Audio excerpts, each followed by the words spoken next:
Welcome back to Vancouver Carpenter. So sometimes you get these long tapered strips to fill between your door jamb and your door casing. And whether the opening was framed out of square, whether the wall's really out of plumb, and whether the door was not properly installed, it doesn't really matter. Sometimes you just get a situation like this and you got to fill it with something. So, you know, a lot of the time what we'll do is we'll do jamb extensions. So over on this one over here, we had an even reveal, right? We had that 3/4 of an inch. We were able to put a nice strip in there. So we gave it a double reveal. It's not gonna crack. It's gonna be really awesome and it's gonna look proper and professional when it's painted.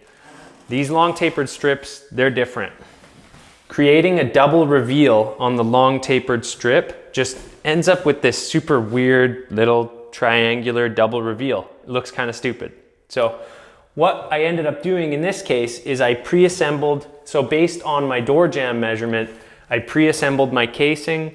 I've got it installed so it's nailed into the wall, but it's not nailed into the door jamb yet.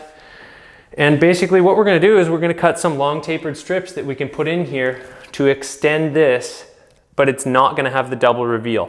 So when doing this, I'm not aiming for perfection. I'm aiming for good enough. So these tapered strips don't need to fit exactly. First off, this thing kind of goes a little bit in and out all the way down. So I'm aiming for about 1/8. And the reason is, once we have that installed, I end up caulking it. And if there's actually a little bit of space between each side, the caulking gets in there and makes it way less likely to crack over time. So first, let's get a measurement of this, and then we'll cut it, install it, caulk it, and then you guys can see basically how I resolve this situation. Okay, love it when real estate agents leave these little pads at the front door, because now I have one. I don't care who they are. I'm just glad I have a little piece of paper to write on. All right, up top we have 5/8. So I'm gonna do that at a 1/2 inch. So at the top we have 1/2 inch. I'm gonna check my middle. That's 3/8.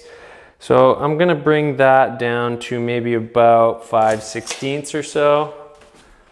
Let's see, let's drive the metric people crazy. 5/16 small.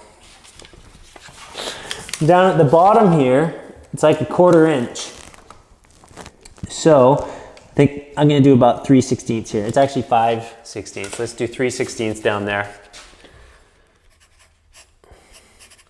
So again, what we're looking for here is a filler piece so the caulking doesn't shrink too much. Obviously you can't caulk this. Even big stretch isn't gonna cut that unless you do it over about 6 separate fillings over 6 separate months.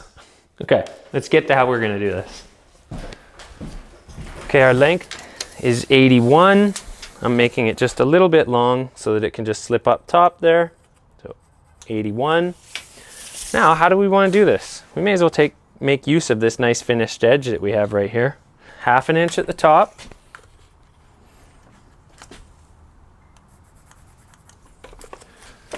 About 5/16 in the middle.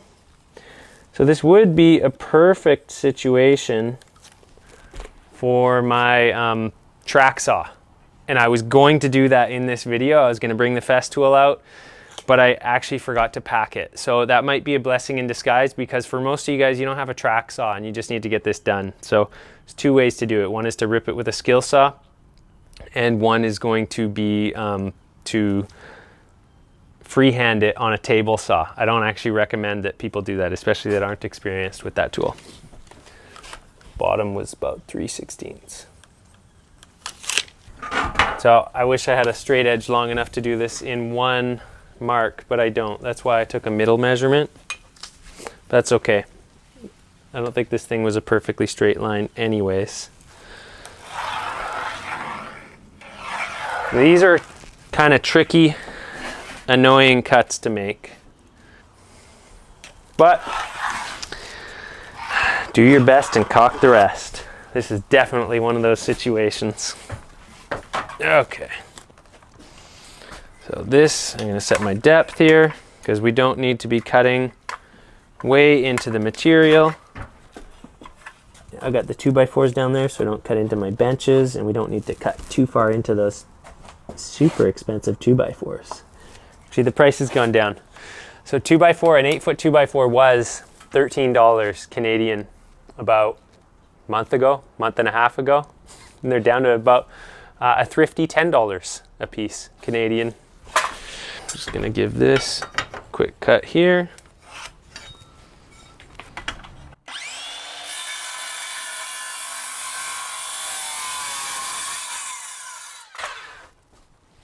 Okay, so basically, yeah, I'm just gonna cut along this line, and I'm gonna see how that looks when we fill it in.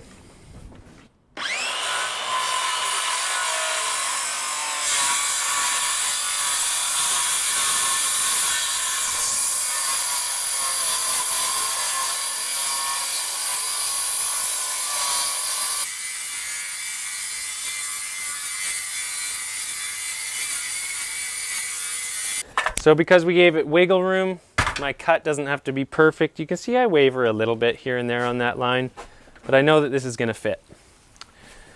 Okay, and another thing to consider, because we know we're gonna caulk this already. Well, there's my safety glasses I wasn't wearing. It's okay, they're too scratched to see out of. The only way to have them not be scratched is to actually wear them. I'm just gonna sand this edge. A slightly rounded edge will take the caulking better. Don't go there, you guys. It'll accept the caulking better than a really hard edge. Be less likely to split and crack over time. My wibbly little stick there. Okay, we're gonna start at the bottom here. Even though I made it an 1/8 small, it's actually a little bit snug in some spots, again, because it's not a totally straight line. That's not a bad thing. Not the end of the world. As always, it's gonna look good for my house. Is it doing anything weird to the trim? Not anything weirder than what the trim's already doing. Okay, so we are going to be attempting to make this look like somewhat of a straight line. Ugh. Don't push it so far in you can't get it back out. Actually, I'm gonna shave a bit of this off if I don't break it trying to get it out of here. Because I do have my belt sander. My belt sander was in the van. This will be more fun. Flap discs on cordless grinders are awesome.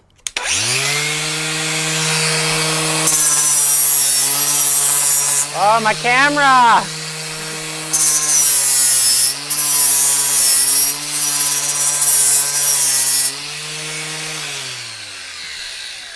Okay, let's see if that's any better.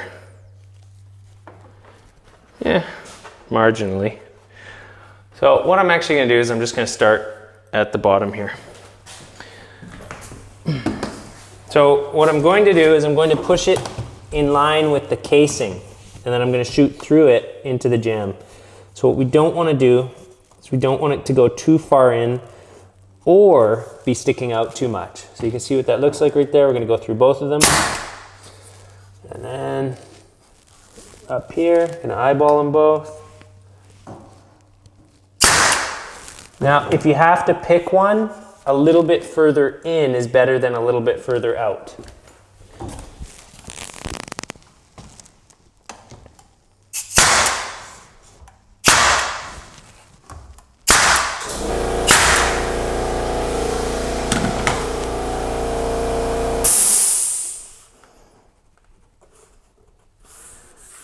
I'm being really careful not to push it too far in anywhere. As soon as you push it too far in, especially if it has this much friction, you can't get it out. And that's pretty much in line. This one could come out a bit, and there is, oh, no, just have to do it like this. Man.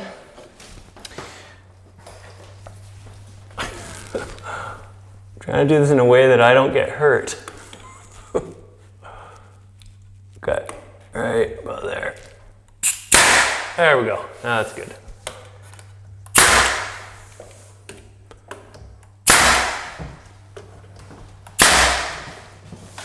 Okay, so that's it. It's not beautiful yet. Once we caulk it, it's gonna look a lot better. If you're doing stain grade trim, I don't know. God help you. That's all I gotta say. But for paint grade trim, this works. So I'm gonna finish doing the rest of this side, and then I'm gonna caulk it, and you guys can see what it looks like.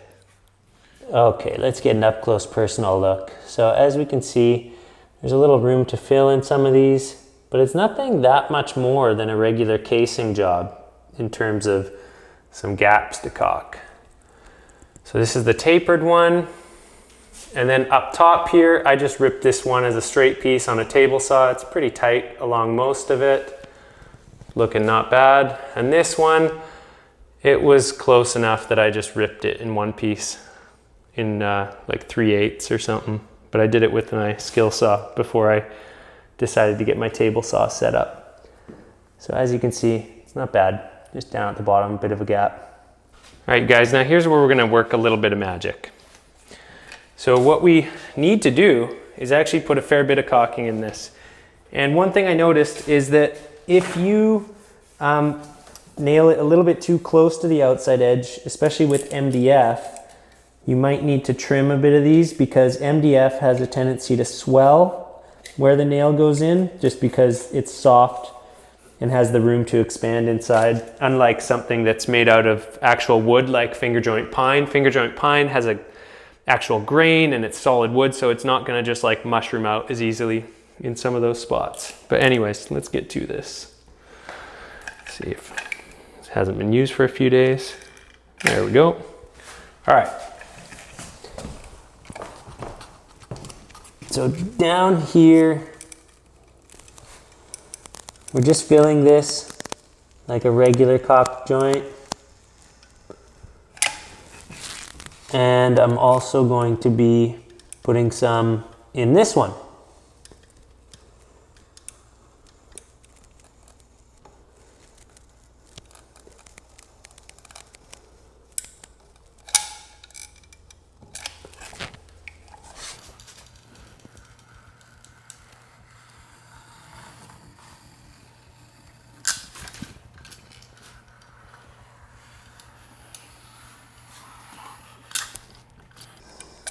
Okay, we got the whole thing loaded up. And this is where having some skills with a putty knife starts to come in real handy. Where did I put my putty knife? I swear, oh, there it is.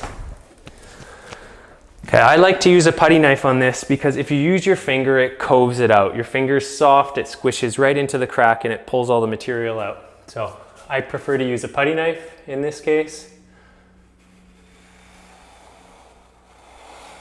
You may need to use your finger at some point, but it's most important, you see all that extra material, it's most important that you don't use your finger to empty out the part between the casing and the extension. So you can actually use your finger on the smaller one, like it's sort of like the regular one, and it won't cove it out too much, and you might need to clean off the edge with your finger real quick, but you want to try and leave that as full as possible. So let's keep going here.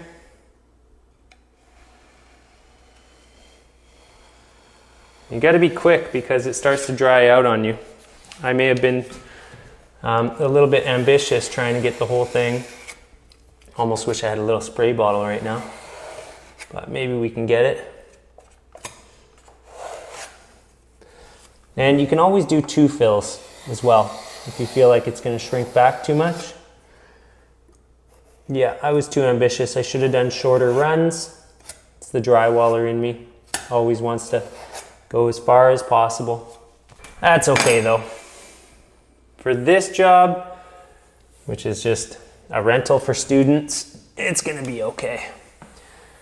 But let's try and go a little slower on the next one so that we can make it look better. So a really quick sanding in between coats of paint is gonna go a long way on this, because it'll kind of knock some of this stuff down. Yep. Don't try and go so far. The primed pine really sucked the moisture out of the caulking before I got a chance to get to it. So let's do a shorter run this time and see how it looks. Let's just do this top. So I'll do this one first because it took the longest amount of time and most care to fill. Whoops. But I definitely think that we can get this whole run. I almost don't even need to do that one where it's so snug. But it's good insurance to have it there. Let's see if we can do a nicer job on this one.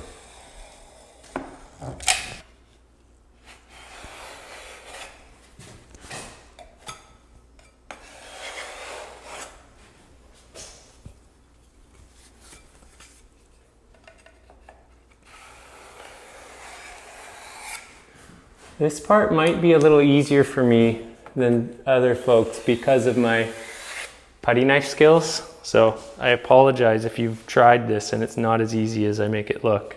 All right, so most importantly, let's get all that stuff wiped off the edges. Although in theory, it could be sanded. I have a really wet rag here, so I'm able to keep everything kind of wet. But yeah, overall, this is looking really good. I would be really surprised if the painter is going to sand between coats here, but if he was so inclined, it would help out the finish immensely. But I doubt that's gonna happen. Either way, it looks a whole lot better than those long diagonal voids. And it looks a lot better than a weird long jam extension would look. So we got one more bit to do here. And because we can probably get away with doing whatever, I'm gonna show you guys what it would look like if I only used my hand here. And who knows, maybe it'll look better. I think it'll look worse though, if I caulk both these with my hand, and then you can see why I'm recommending doing it with a putty knife. This is always good to know, you know what? So right now I'm wiping it with my hand. And as you can see, take a close look, it's just like, it's all empty right here. You know, we didn't get that fill.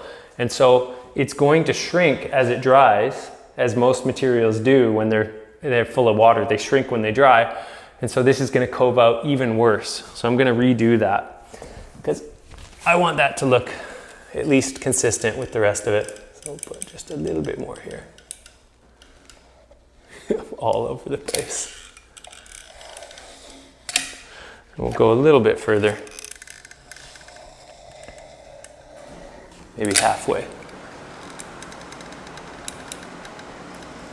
Sounds like the dehumidifier just kicked on. Okay, this one's got a little bit, this one's inset a little bit, so I'm actually gonna put a bit of extra material here, like as if it's a little corner bead or something.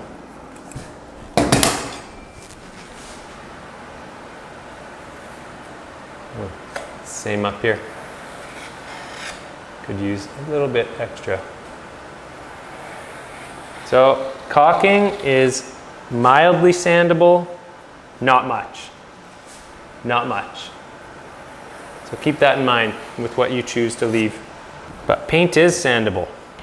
So after your first coat of paint, you can come and sand it a little bit, and it's going to take care of a lot of those little inconsistencies that were left. And it'll end up looking pretty good. So part of doing good finish work is also who's painting it after, and do they know what can be fixed and what can't? Because a lot of the time guys don't.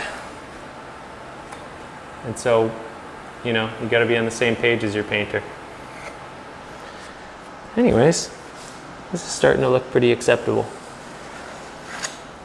I am 90% happy with this. Well, I messed around with it, got worse. Time to leave it alone. All right, gotta know when to fold them. Sometimes a lot better is good enough. So yeah, that's how to do some, you know, sharply angled, weird little strips in your door jambs that go up to old plaster walls, to door openings that weren't installed straight. I think we did a pretty good job making this look a whole lot better than it was going to.